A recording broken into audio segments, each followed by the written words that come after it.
As the story goes, that long ago, there was a village called Ngasem, located in the valley between Mount Merbabu and Tlomoyo. There's lived a married couple named Ki Hajar and Nyai Selakanta. Known for their generosity and helpfulness, the childless couple was highly respected by the local community. One day, Nyai Selakanta expressed her desire to have a child soon. To fulfill his wife's wish, Ki Hajar meditated on the slope of Mount Tlomoyo for months.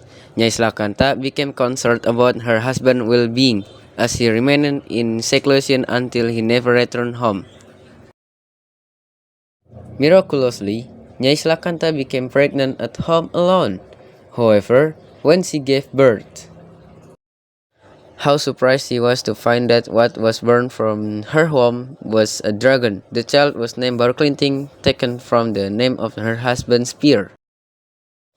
Feeling ashamed that she had given birth to a dragon, Nyai Selakanta looked after Barclinting in secret. He also plans to take Barclinting to Tugur Hill to be away from residents.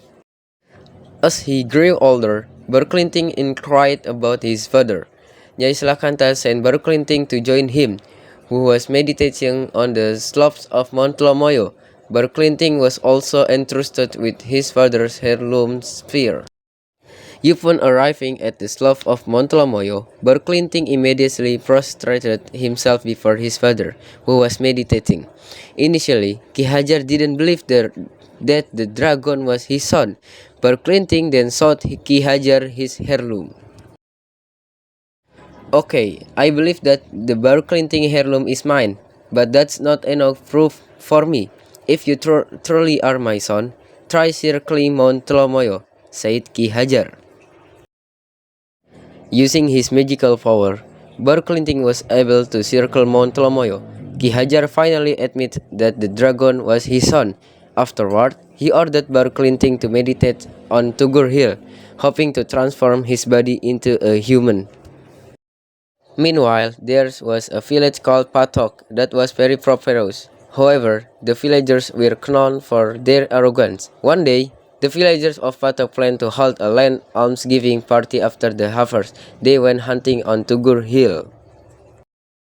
Long story short, they cooked Barclinting in a group and cut up his meat to make into a party dish.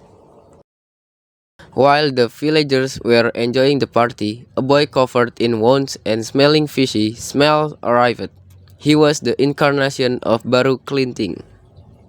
He asked for food, but the villagers cursed and chased him away. The child left the village.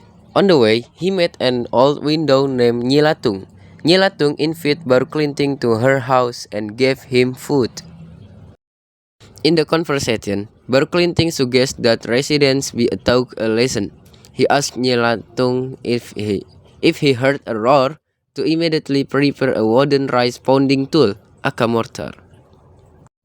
Barclinting returned to the village party carrying a stick. Amidst the crowd, he stuck the stick into the ground. He asked the villagers to pull it out. No one was able to pull it out. Using his magical powers, Barclinting was able to pull it out easily. As soon as the stick was pulled out, a thunderous roar shook the entire village. Water gushed out from the stick-stabbed area. As time went on, the water grew larger and larger, resulting in a massive flood. All the villagers were drowned. The village was transformed into a swamp or lake, now known as Rawapening. Barclinting then met Nyilatung, who was waiting on the mortar which served as a boot. He survived with the grandmother. Only then did Clinting return to being a dragon to guard Rawapening. Okay, thank you everyone for the listening my video.